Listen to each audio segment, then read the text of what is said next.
So very welcome to this course, a special syllabus, and it is an advanced course in international relations, non-Western tradition, right? So you are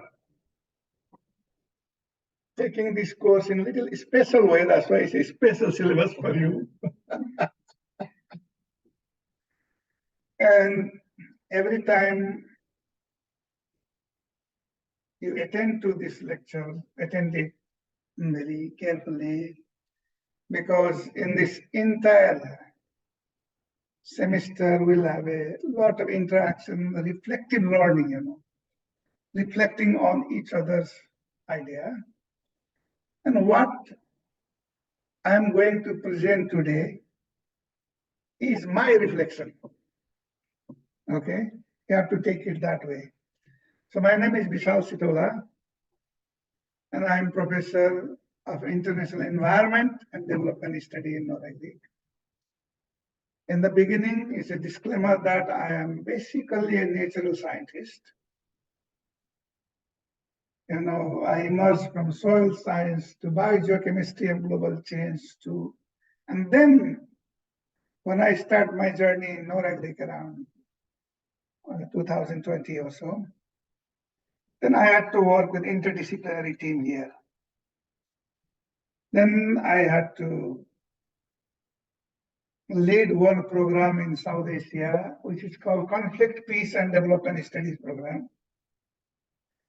And therefore, there I have to participate in the course curricula around conflict, peace and development. And also I had to encounter with a lot of good name in the peace conflict studies. And just a reflection, it is many years ago in 2007, I have noted that those who are a good name in peace or transforming conflict into peace, when you work them very closely, they themselves have no peace inside.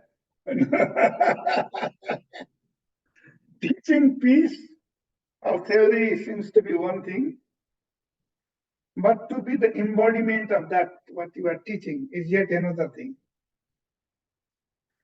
And then we started, okay,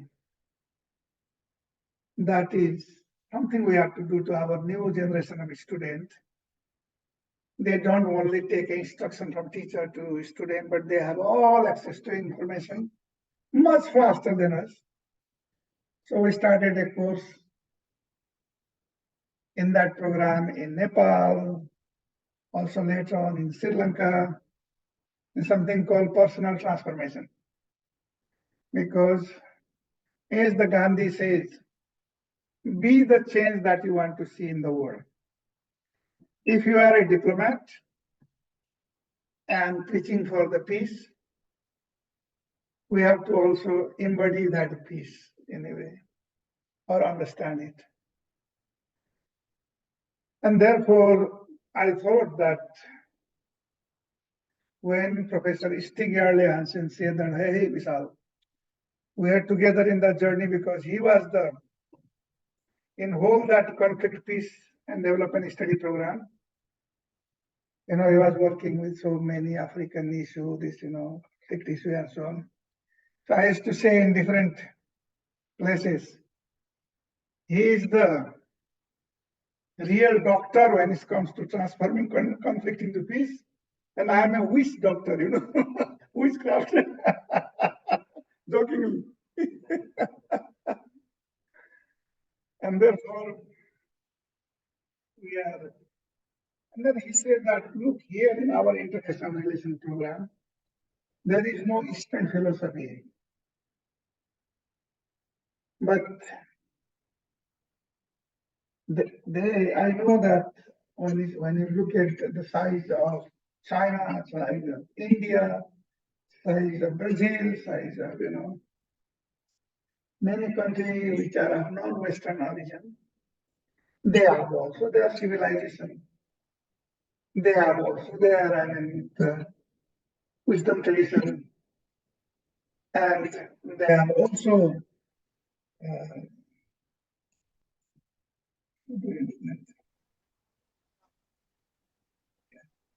They have also their cosmovision, thoughts, philosophy. Like in India, it is far more ancient tradition when it comes to knowledge. When there were no universities in many places around the world, already back, there were Takshashila University, Nalanda University, having their own curricula, you see. And all these universities, whatever students were learning, they have to be also embodiment of that knowledge, not just a cognitive elaboration of what they learned, the information, but also the affective aspects. And therefore, they were teaching about the emotion, hope, and optimism.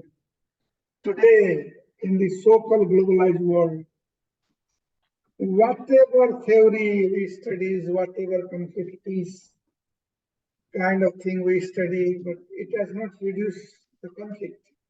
Inter and intra-state conflicts are going around the world. Also, very many disorienting dilemmas are, in front of you. The active war is going on today. And therefore, I thought that, okay, why not to look at what are some of these non-Western wisdom tradition, what kind of thoughts, conception, cosmovision, and even the early stage in the theory, which can be a theory in the long run, or as their theory, which is not been sufficiently understood and translated in this Eurocentric English language, because of the language, because of so many things, this colonial memories, even in the neo-colonial era, the same thing. The British left India long ago, but type of the way to acquire the knowledge and also the reasoning kind of things is just the way British taught them, even today. And now slowly they are discovering, because when they know that, oh, our wisdom tradition have also something to offer. Chinese knew that one. They have their own wisdom tradition, for example, Confucius, Taoism, many others. Chinese, I understand one of the big power in the ancient world, it was also China. Also, this Aksum, this to represent as Ethiopia, that part. And also this Persia, probably. But anyway, so in China, they want to be visible in their soft power by opening Confucius Institute worldwide. Also, Indian are also, we are also having, very soon will be a big economic power. This American world order is coming, and therefore they are also starting Outlet Institute.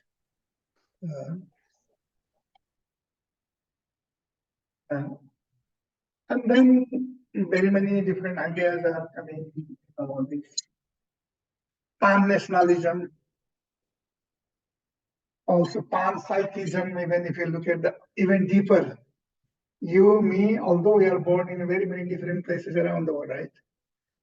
But there is underlying which bind us. There is an underlying unity, and that is they talk in a very many different phraseology language in panpsychism and so on. And therefore, because of the failure of very many Westphalian kind of worldview, treaties, and emergence of this new power in China, India, Turkey, Brazil, Indonesia, in very many universities, they are starting a non-Western tradition to look at it deeply. And therefore, today we'll start this course. Whatever I'm going to present in the first 1 hour or so, That is what I wanted to present to you, but there could be other views, and that is, you can bring your view afterward in the group discussion, right? Also,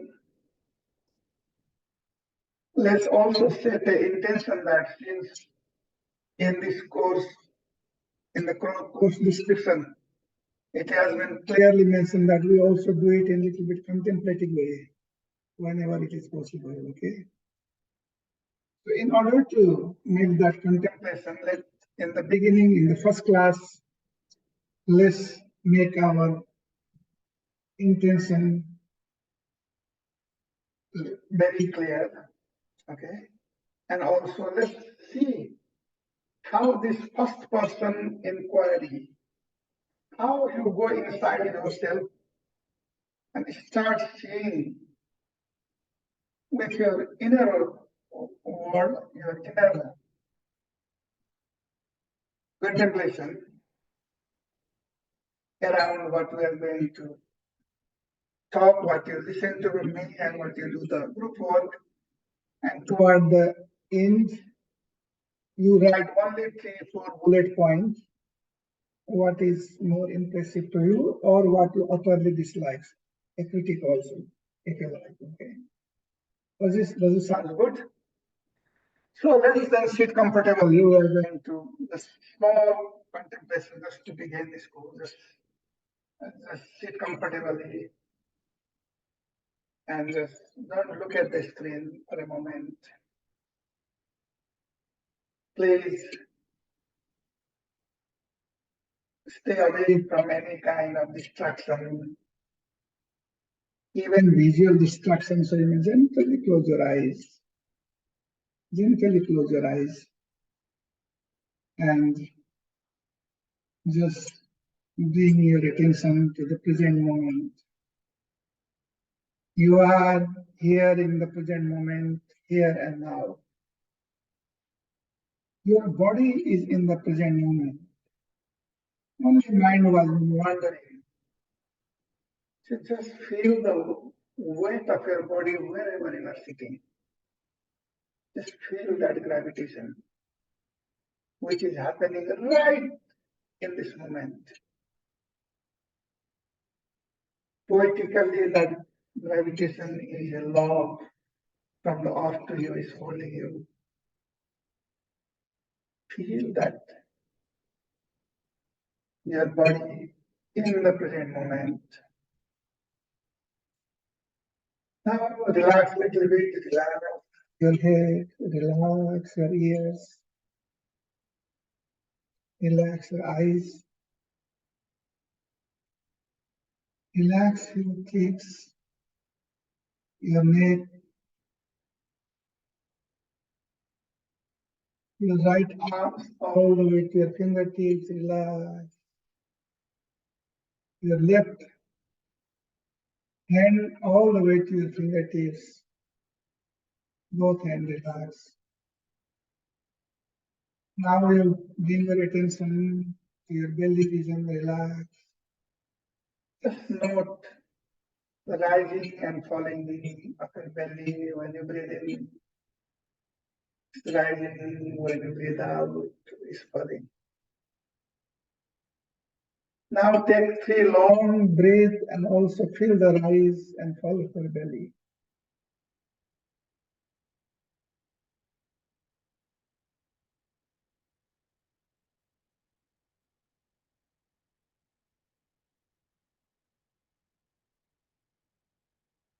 Your both legs relax all the way to toes. Your whole body relax. In this restful awareness, pay attention to your breath, which is also happening in the present moment.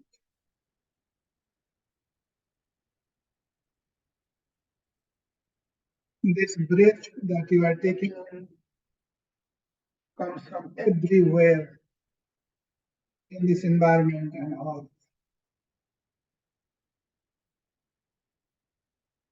Every time when you breathe in, 10 to the power 22 number of atoms are coming in. And when you breathe out, the same number of atoms are going out.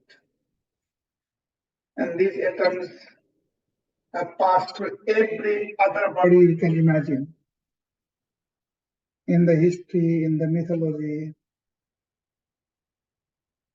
some of these atoms has passed through. You can imagine any, maybe Jesus Christ or Buddha or Mao Zedong or anybody in this world, any creation. We are exchanging our breath every moment. We are all connected.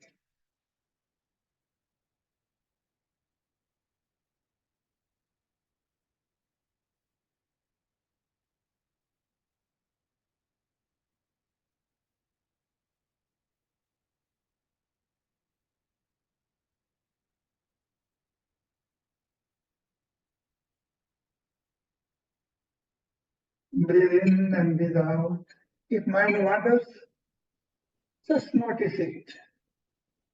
And with all kindness in the heart, bring it back to breath.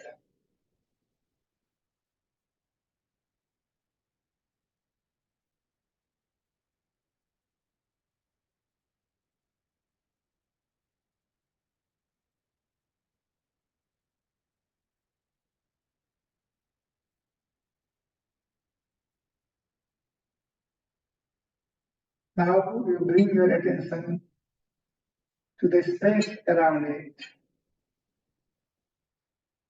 Just the awareness,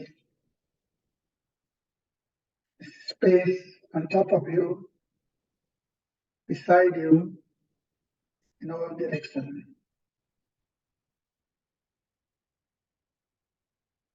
Bringing your attention, your awareness outside this world to the open space, blue space in the sky.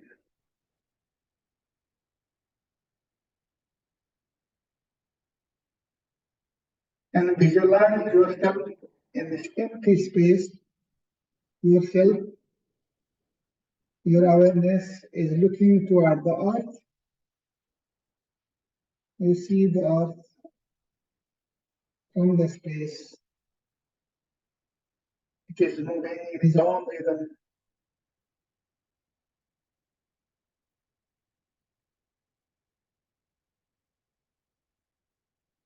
You don't see any boundary, only natural formation in the earth. All the boundaries are human construct. I am aware of that.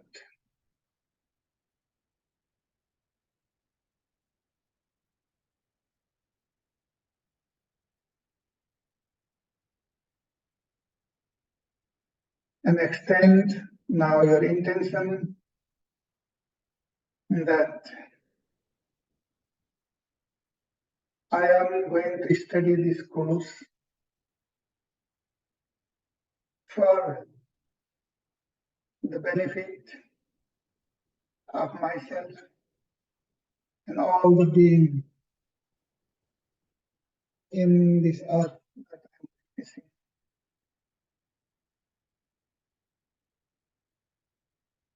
I am studying this course so that there is a new hope and optimism in international arena.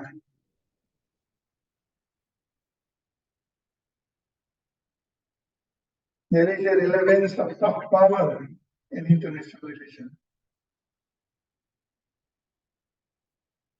Soft power to create peace and harmony.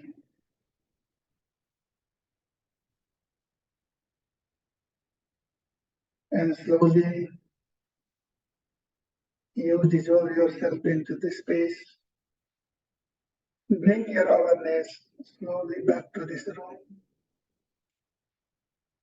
And wherever you are sitting, feel your body weight again. and feel the breath.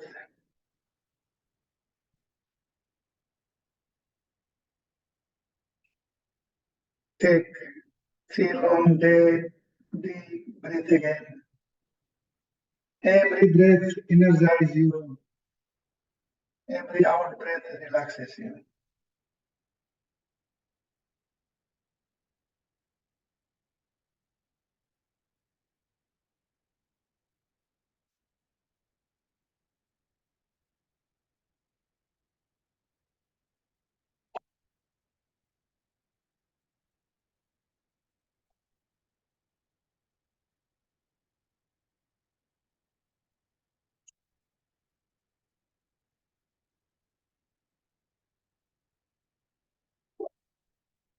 Slowly and gradually, you may open your eyes.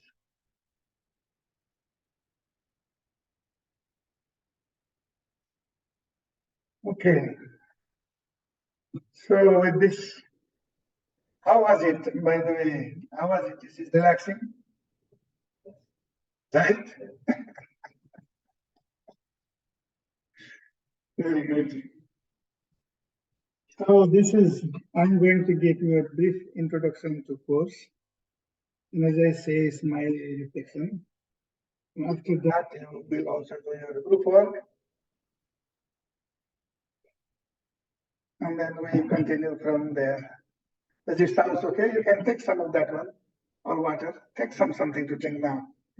Because maybe first time you are doing some meditation in your life.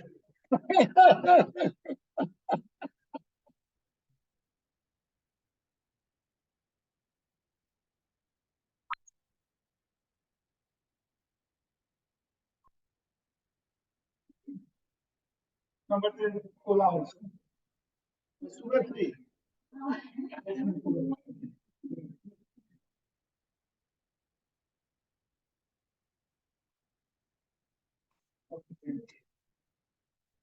So in this presentation, please also. I'm going to introduce the course content. It is said non-Western philosophy in international relations. In the very beginning, I will be very clear that my reflection is that there is nothing like Western or non-Western or Eastern or Southern or something. Consciousness is one single. That is, I mean, when it's relevant to, if it makes sense to you, wherever you are from, that is yours. If it doesn't make sense to you, no matter you're born and brought up in the East, that's not yours.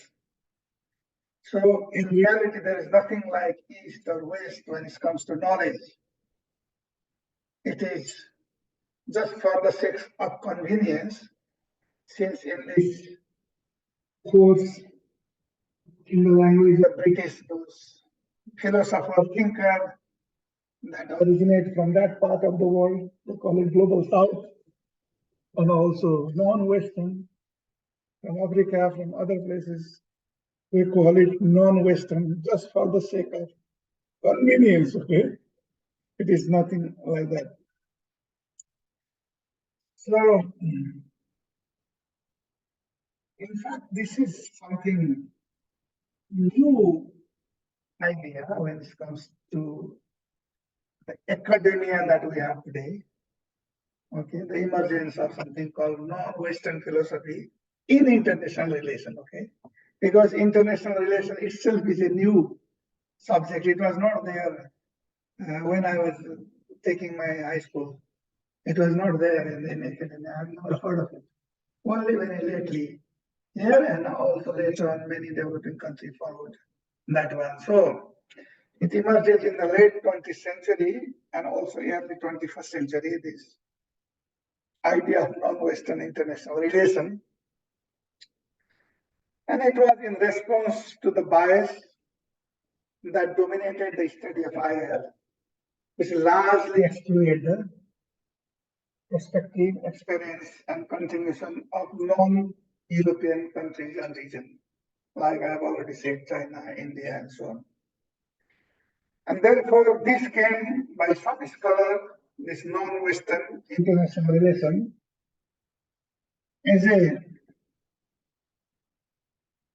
a kind of alternative thinking to Western-centric view of IR by highlighting diversity of world politics, how they are managing, how they make decisions in very many kind of situations in non-European countries and region.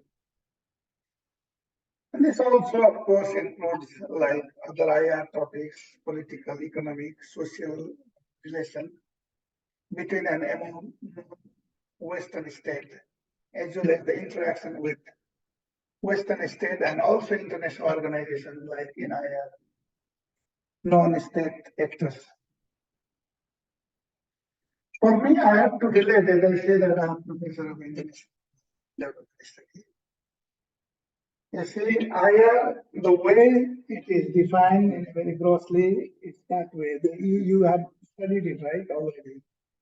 That the way in which two or more nations and other actors interact with and regard each other, especially in the context of political, economical, or cultural relationship.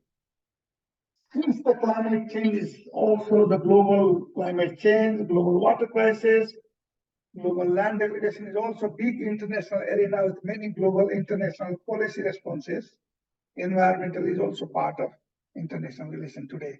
Look at COP, all these COP meetings, 26, 27. Before that, we are following and updating IPCC, the GE of Global Environmental Facility in the World Bank and so on, and all these international conventions in biodiversity, in climate change, in land degradation and desertification, okay? So environmental is also part of it.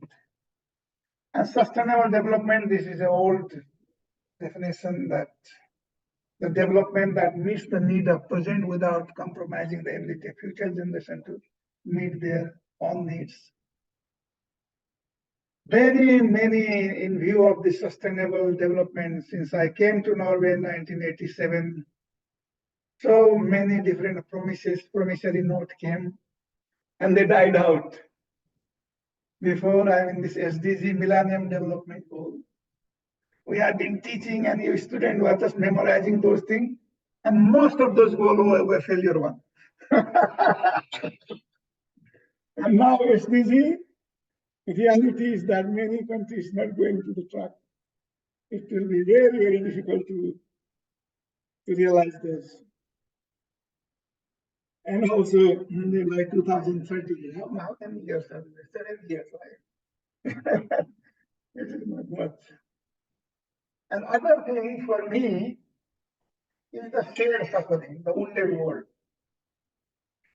You know, every year this is a kind of artistic presentation. The carbon footprint of individual, ecological footprint, we can measure in different ways, consumerism. You know, it's also growing, and this all are bearing on the earth that I teach in detail in my really. And then this has become so big phenomena that the global responses, even the, for example, this global change, some are systemic change like climate change. Also, there are cumulative changes like deforestation is happening in Brazil, here, there. But its cumulative effect is that it is affecting the whole world. Because if your lungs become weak, then everybody part is going to fail. Okay. So this also where we need an understanding, a cosmovision, a thoughts around it. And therefore, let's see what ancient here and also contemporary wise people has to say. You studied one quite a lot, right? This figure, the war, major conflict today. I have taken this data in just October, this last year, 2 months ago. You see that in Ukraine it was just started here. And nothing much I like to say here, only I have a hope and optimism. But can you imagine yourself a little bit? No matter what is a story, and no matter what kind of justification, the thousand way you have moralized that war. But in reality, both are Vladimir, right? Same race of people, same even name, Vladimir. And such a big country, they didn't lack anything really. They didn't lack a territory, so to say. And here they also should have recognized that we are brothers and we have to coexist, some kind of idea. So where is the wisdom there? What is happening today in the schools all the time? I mean, even death of one person used to be big media kind of coverage, but now every day what is happening in the Russia and Ukraine today, we have to think a little bit from an alternative perspective. Also, recently, this epidemic, COVID has gone, but it can come anytime. Also reiterating in China sometimes, isn't it so? On top of that, for last 30 years, I'm teaching all this extreme weather event, glimpses of flood in part of Asia, Africa, how they cope, how indigenous people are coping at it, how they make decision in the time of disorienting dilemma. Why not to understand those things and see if that makes it work in other countries? Because climate change is not only suffering of, let's say, South Asia or Pakistan per se. This recent flood, how big flood, first time in their history and how many deaths and so on. So it's rapidly changing world with new approaches, both in Iran and sustainable development. That is my reflection. World is changing so rapidly that, if you follow this theory, that theory, you have to find some quicker, and you see that our younger generation having eco-anxiety. This little Swedish girl, went to this big COP meeting, is saying that, oh, you have ruined my future. And all this world leader has nothing, they have nothing to say, then just, bend their head and just listen to her. And therefore, we need little bit alternate thinking, alternative thoughts, concept, cosmovision, focusing on the inside idea, belief, from classical and contemporary periods. So therefore, the inclusion of non-Western philosophy into international relations in academia is very recent, I have already said.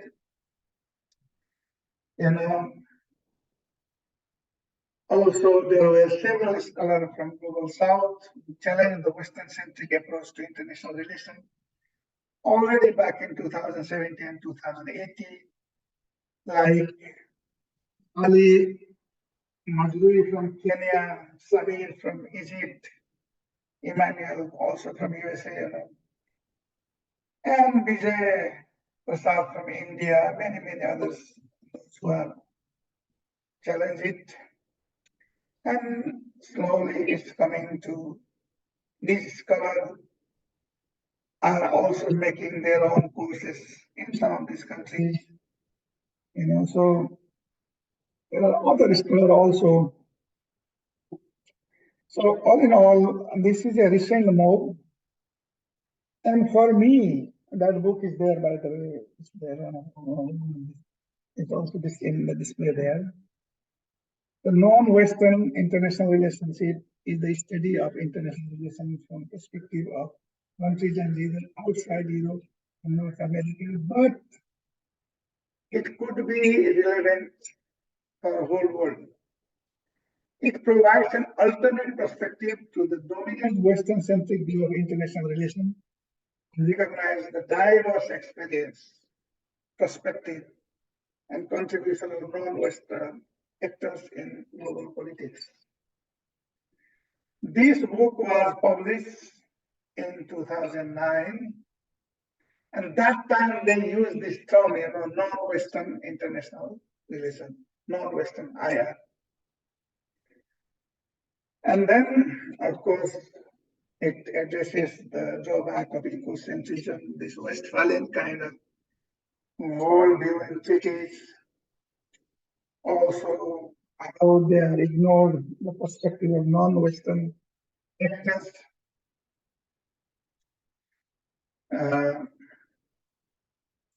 And then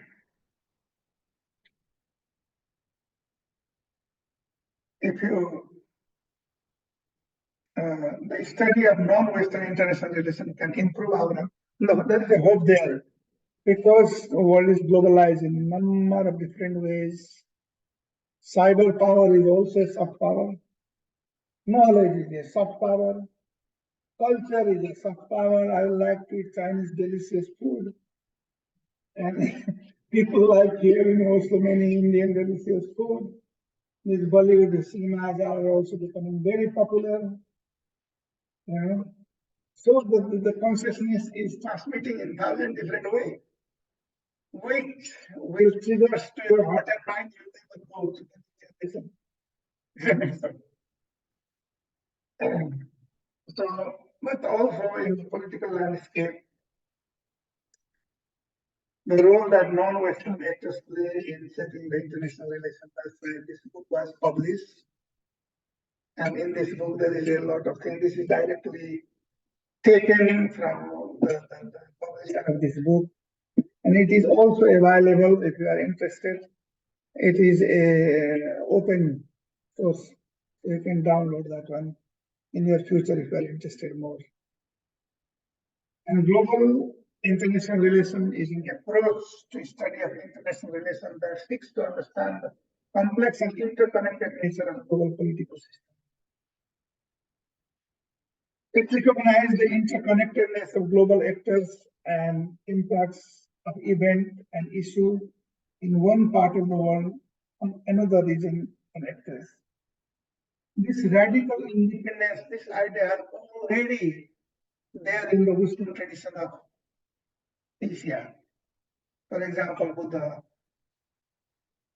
I mean, all the time, metaphorically, if you shake a atom here, you can shake the whole universe really.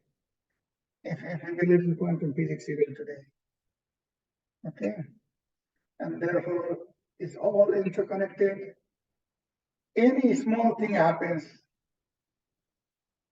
You know, for example, when there was a migration crisis, many from Syria, they were coming, right? In the beginning, they were not welcome, and people they were not welcoming it. What small photograph of one boy who was they found it, that photo in the shore with that little touchy photo, that changed really. And then after that, when that becomes the media popularized that, then they start accepting, and then the funding has also increased very substantially. So the tipping point of radical change in consciousness is very.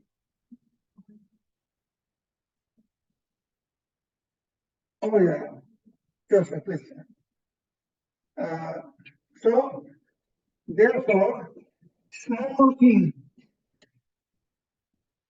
travel across the heart and mind of people and can make change.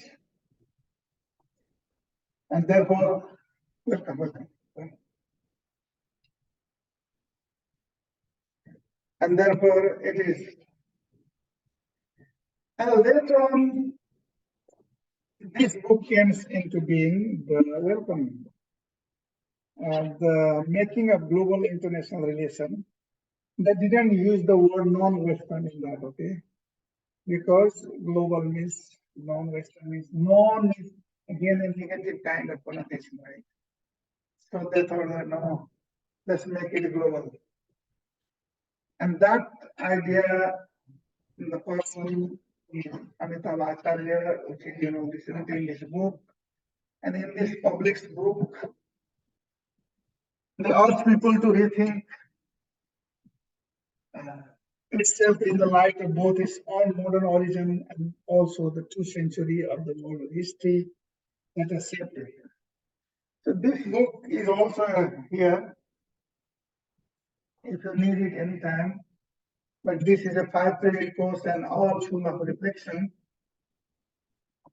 But at least it's available to me, and if you are so small and you can borrow from me.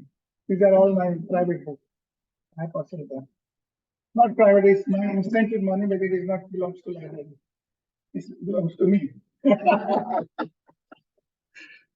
You and some of what some of these things so that give me business. Yeah. And also something to eat there, the chocolate and so on. Joy. This is not a stressing thing, and what I am telling also is my reflection. It will never come in your exam or something. It is, and then later on you make a reflection. Okay. So this is my guru here. This is the guy, first starting with non-Western IR kind of thing, making it since he's in the United States and American English and very good in writing. By the way, Amitabh Acharya, this professor, if you write this name, you can get many videos, link and so on. There's also there I have given you in your reading. In that one. And by the way, I spent my 5 years of my life in India before I came to Norway. And for my study in agriculture, I was studying agriculture. That was the state of Odisha, and he's also from Odisha. I wrote him that, look, I also studied in Odisha, this, that. But he has yet to respond. I hope he will respond. So he says that, according to him, the study of international relations is growing rapidly all over the world. This we have already said. Higher students in the Western university are increasing and multicultural lot like you, China, Pakistan, from where? France and from you. Norway. In your class, there are many from other countries and Africa and so on. So, most of these ideas, theories, and concepts remain heavily biased in favor of Western Europe and United States, and for now, consequently, they neglect experience and relationship in other part of the world, or offer a poor fit for understanding and explaining them. It's simply because, if I don't know Chinese properly, how I can understand that really soul of that gist of what Confucius has said and write it, right? It's language itself become a barrier, right? And all this journal again wants not only a simple language, they want a high class language. How the paper, how the publish work in this journal, paper. Oh, then is so many ism, here ism, so many things, so many common person do not understand it.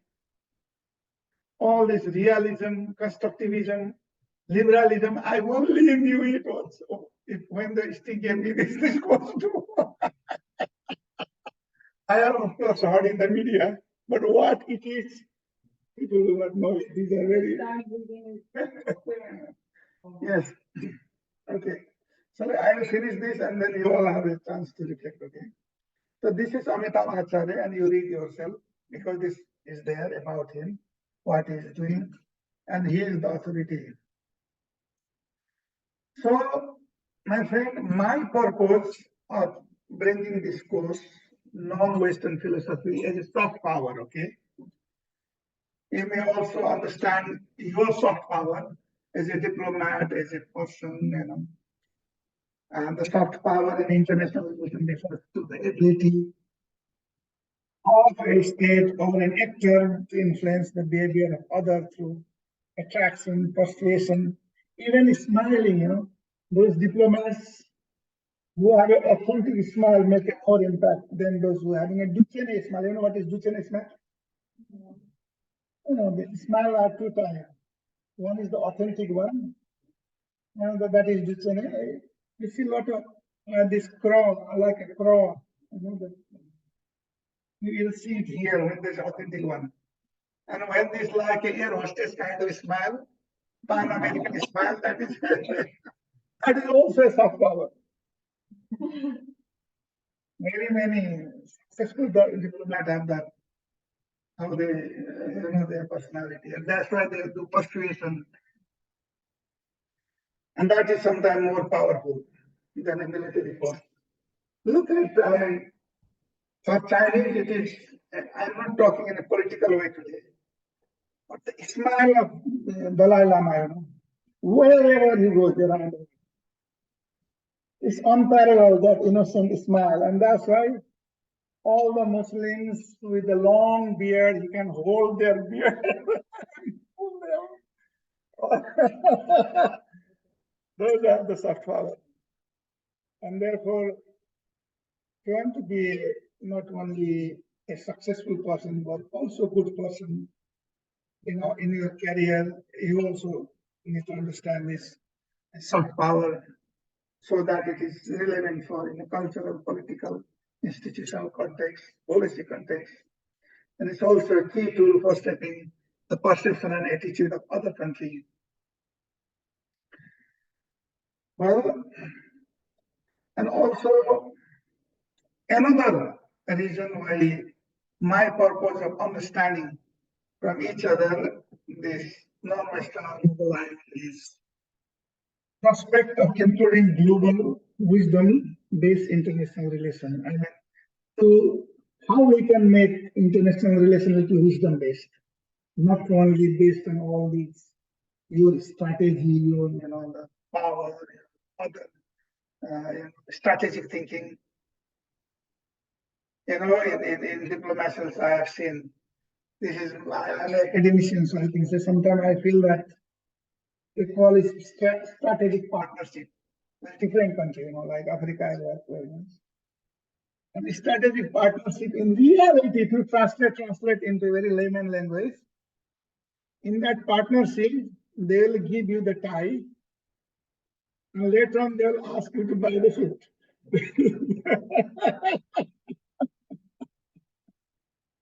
Meaning that they will give small development assistance in agriculture, fishery, here and that, and later on they ask, okay, you buy my well, you buy my, telematics,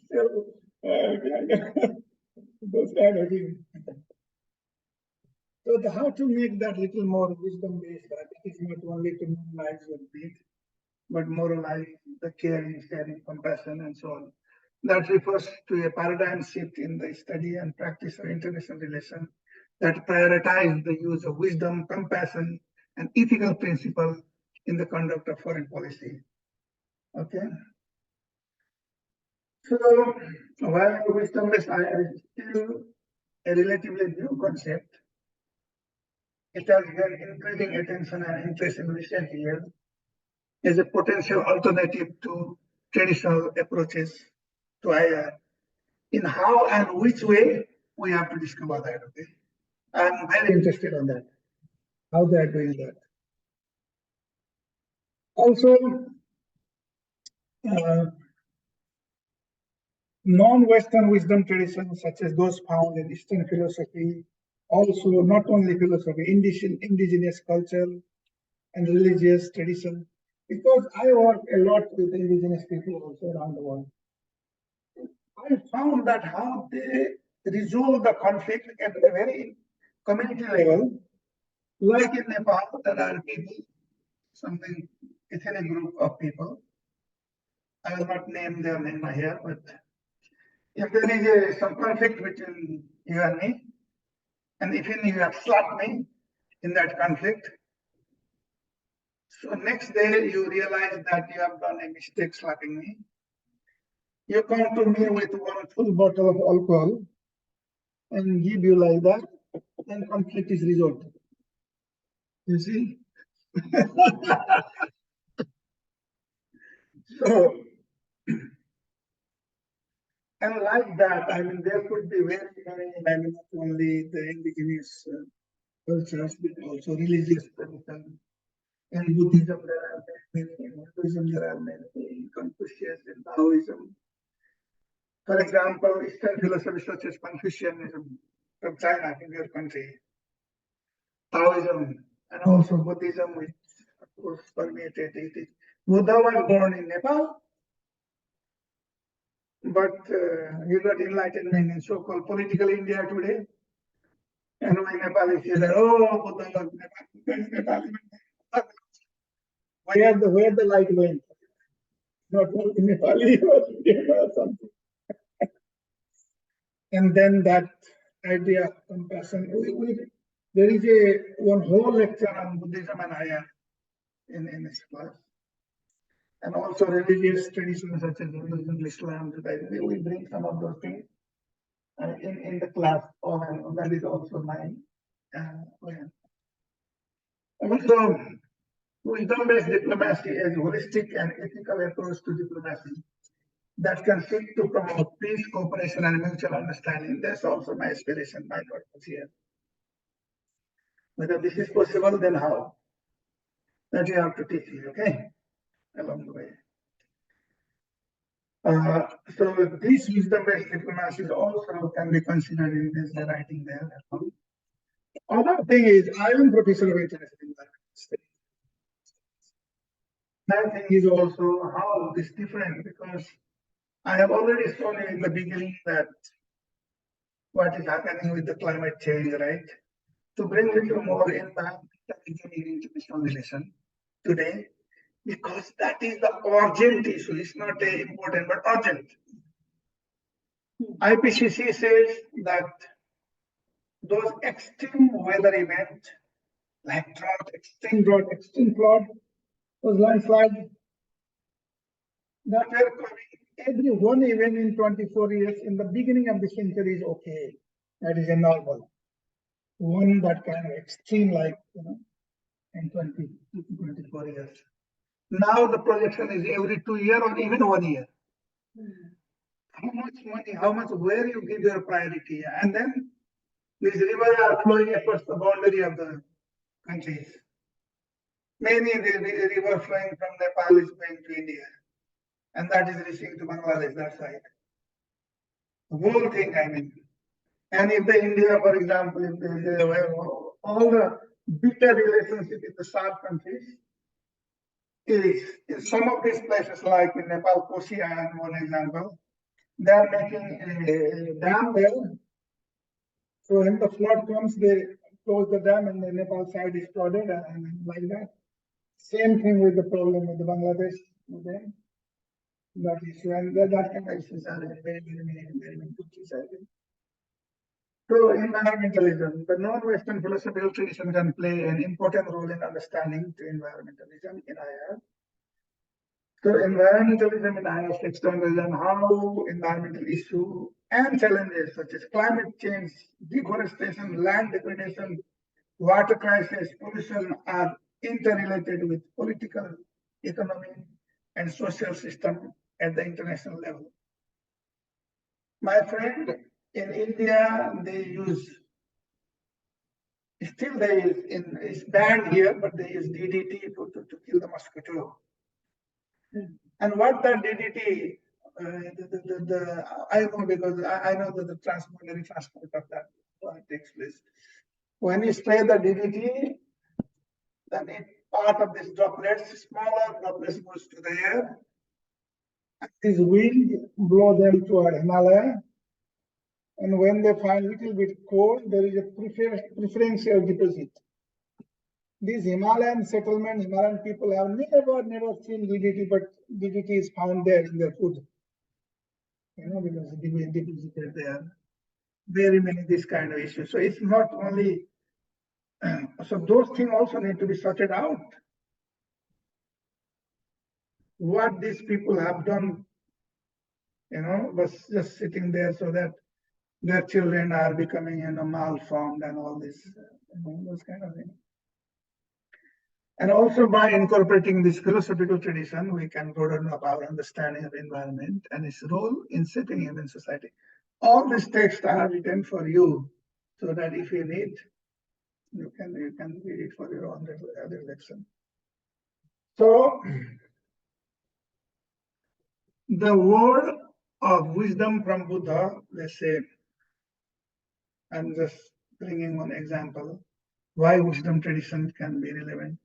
Harmony with environment leads to harmony with self.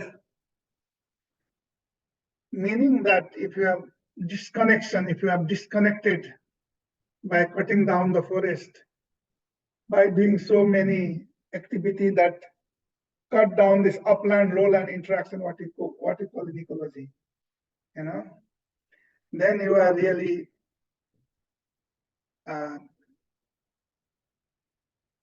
create that disharmony.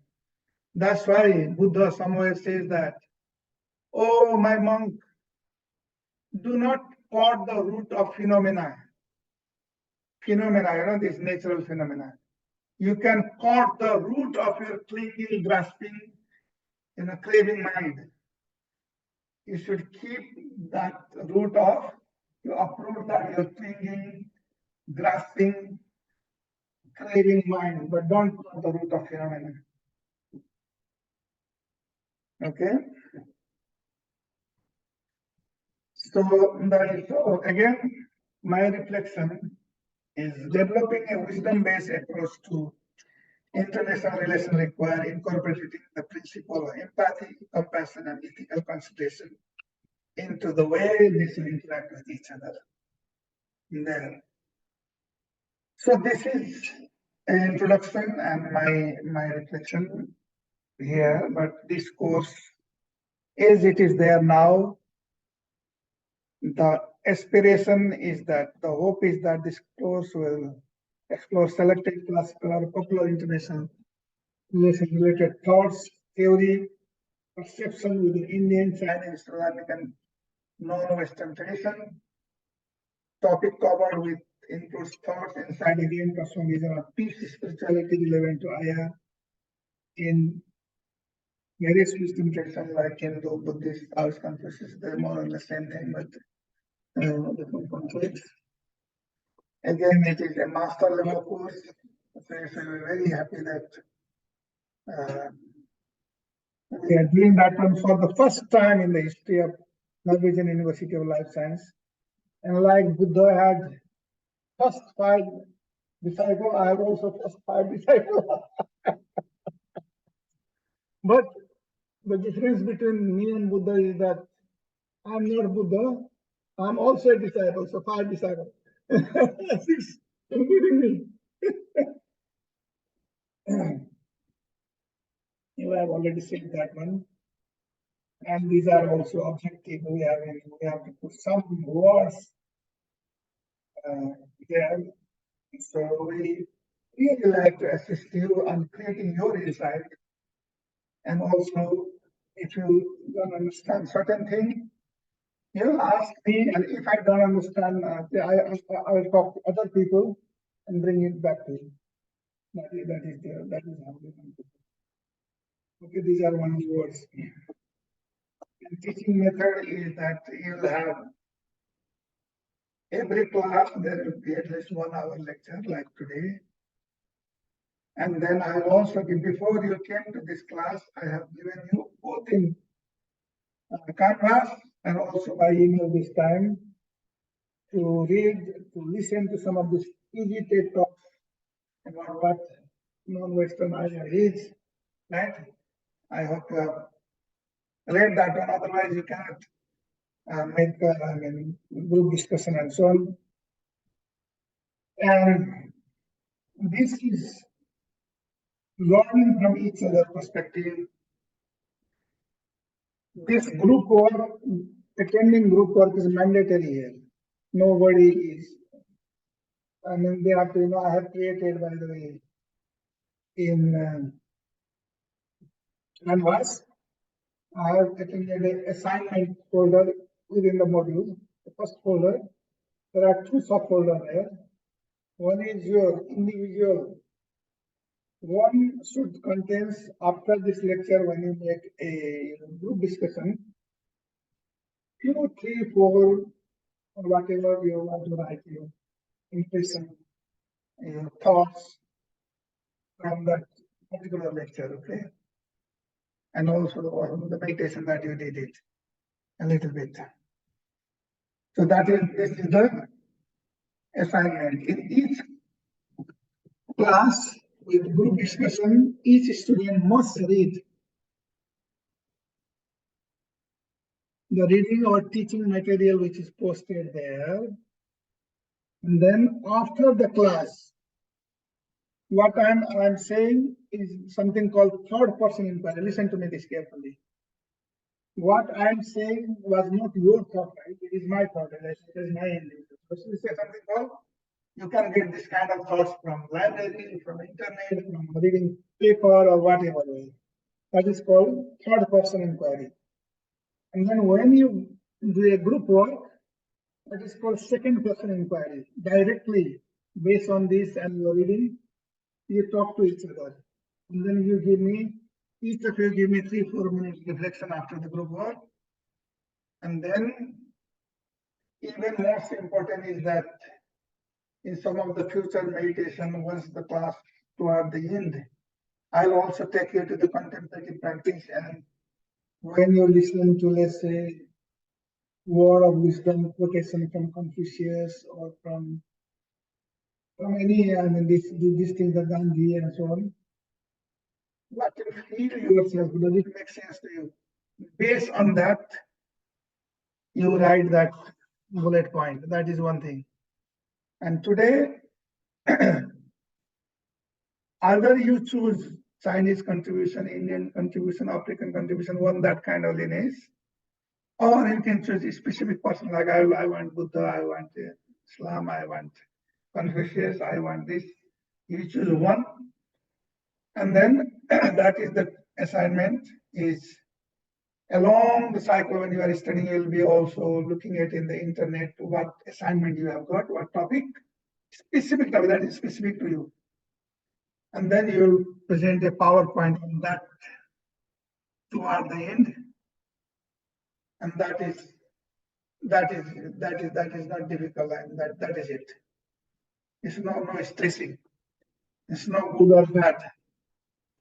You just bring it to find some idea in your subject list. If you have chosen Buddha, you find that, oh, this is what is relevant for me when it comes to statecraft, shift, or economic development or environmentalism from Buddha.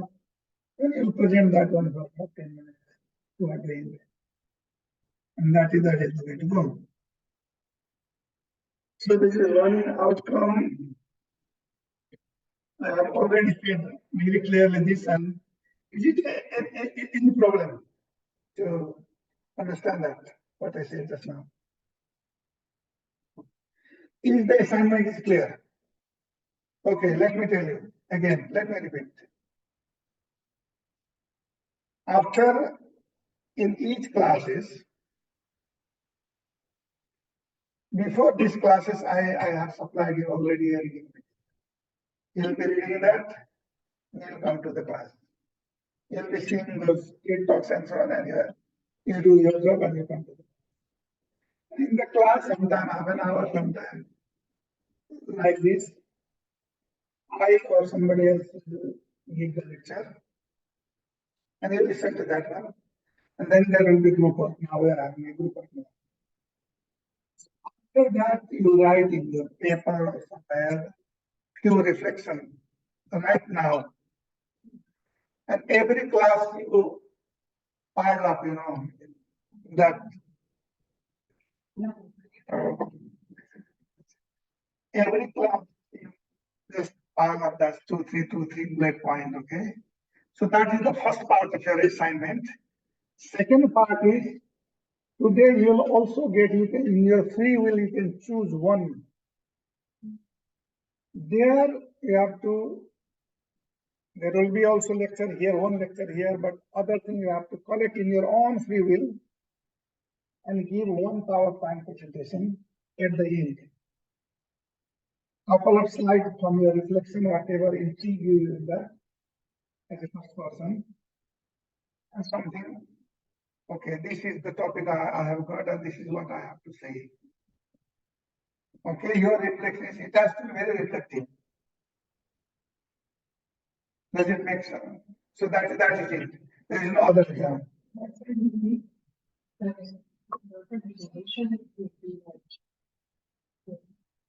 at the end, I mean, like, for example, we can decide that. Let's say if we are able to finish course by end of April.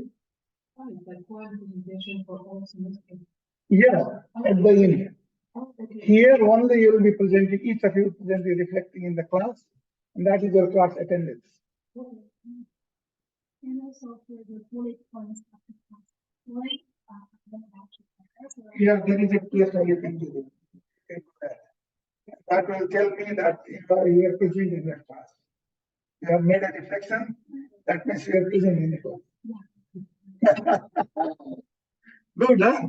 So this is what I wanted to say today. No, there is a folder that you have to upload or something. No, okay. I will say now I finish this one, right? Okay.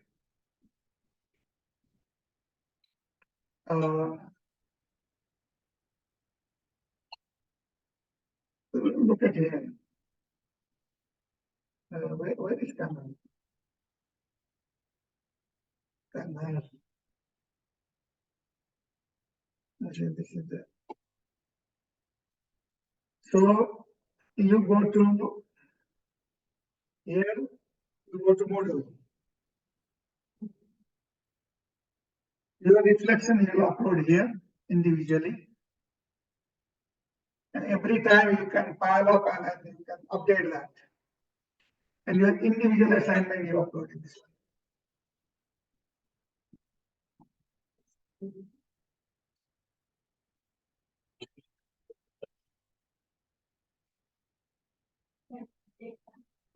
Here. Now. Okay. So very good. Then here in this point, what I do now is that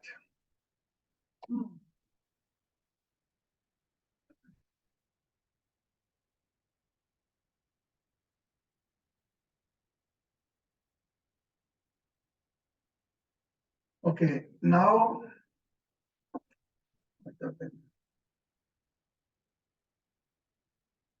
I stop the sharing the thing and then I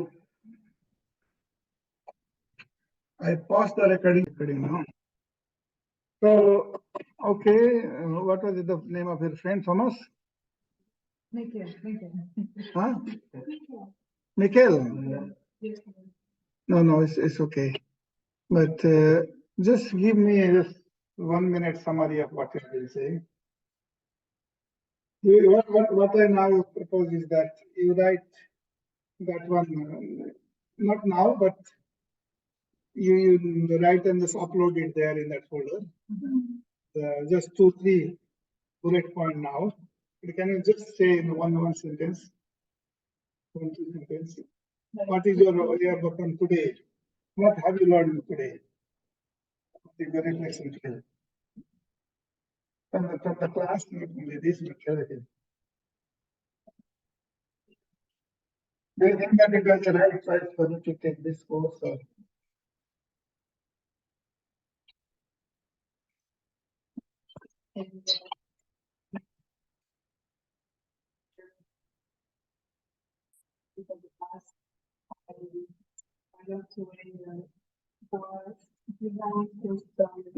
How we all today sovereign nation, and that like we're trained as like Western tradition points the word on West, and like a lot of population had to be trained as the Western West trained, and that's not really correspondent to their tradition culture. Thank you. Next. Yes, I will. International relations has stayed quite the same for a long time. There has been no environment has become part of it, but it still is really difficult to challenge issues that we kind of know how to deal with.